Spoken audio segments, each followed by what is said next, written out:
l'actionnaire s'est formellement réengagé devant la DNCG, comme elle l'avait déjà fait avec nous, et pour nous, donc c'est pas une surprise, à ce que l'exercice 2024-2025 soit intégralement financé et qu'elle apportera tous les fonds nécessaires au financement de la saison. Donc la saison 2024-2025, sous réserve de la production des documents, mais ça c'est des opérations administratives assez classiques, n'est pas un véritable sujet.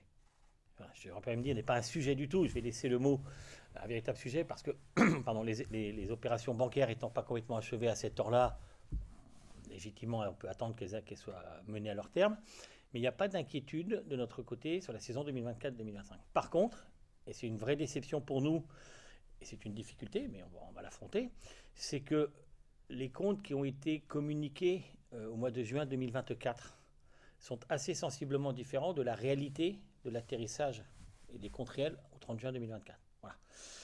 Et donc sur ça, la DNCG nous challenge, je vais dire, nous remue assez sévèrement en nous demandant pourquoi, comment ces dettes vont être couvertes, puisque ce sont des dettes qui remontent donc, pour certaines même avant la saison 2022-2023, donc qui ont pour certaines 2 ans, hein, mais le territoire martégal brise des difficultés de paiement du FC Martigues, qui sont d'ailleurs pas tant des difficultés de paiement en tant que telles, que la volonté de vérifier toutes les factures que l'on a en instance. Alors j'entends que pour un fournisseur, un prestataire qui a accompli une mission, c'est un peu... d'abord c'est désagréable de ne pas être payé, c'est normal. Ça peut même être vexant de se dire mais finalement vous mettez quelque part en doute ma facturation et donc la prestation. Non, c'est pas ça. C'est que le montant étant quand même assez significatif.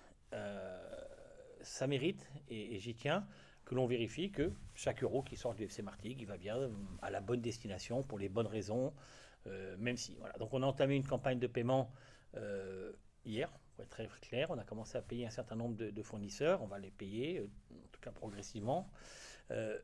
Personne ne doit avoir d'inquiétude de fond, même si j'entends que c'est aujourd'hui le contraire de ce qui se passe dans la réalité, mais personne ne doit avoir d'inquiétude sur le fait qu'il sera payé par le FC Martigues pour les factures qu'on lui doit. Ce n'est pas un véritable sujet pour nous. Le vrai sujet, c'est de mener à bien l'audit économique et juridique qui est en cours et qui se rapproche de son terme, pour lequel on rencontre quelques difficultés, malheureusement, notamment à obtenir tous les éléments. C'est quand même dommage. La vraie difficulté que rencontre le FC Martigues, je le dis, c'est surtout pourquoi ce décalage entre les comptes annoncés à la DNCG au 30 juin 2024 et la réalité de la situation au 30 juin 2024. Et ce qu'il faut comprendre, et quand je dis ça, qu'on soit très clair, c'est pas le club, il y a une continuité, c'est-à-dire que c'est le FC Martigues, c'est pas le FC Martigues de l'époque X, de l'époque Y, de l'époque Z.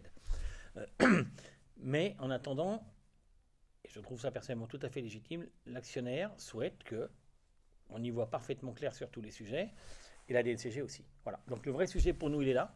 Il est assez différent si on fait un parallèle très rapide avec un grand club de la capitale des Gaules qui est passé en même temps que nous vendredi matin. Eux, c'est clairement une question de financement de la saison. Voilà. Nous, c'est pas une question de financement de la saison. Alors c'est paradoxal parce que finalement on dit le club va avoir les moyens de financer la saison 2024-2025, et c'est une réalité. Le club va avoir les moyens de financer. Aujourd'hui, les joueurs sont payés à date, on commence à payer certaines factures. J'ai expliqué pourquoi tout n'était pas payé. On fonctionne en déplacement. Quand certains fournisseurs nous demandent, et la demande est légitime, en tout cas elle est entendable, de nous dire, nous, vous comprenez, on tient à être payé d'avance. Et de plus en plus de gens nous demandent, on paye d'avance, on fonctionne, on fait. Donc le sujet, il n'est pas de savoir si aujourd'hui le FC Martigues va fonctionner en 2024-2025, c'est est-ce qu'il va être sanctionné pour le passé. Et c'est ça notre véritable sujet aujourd'hui.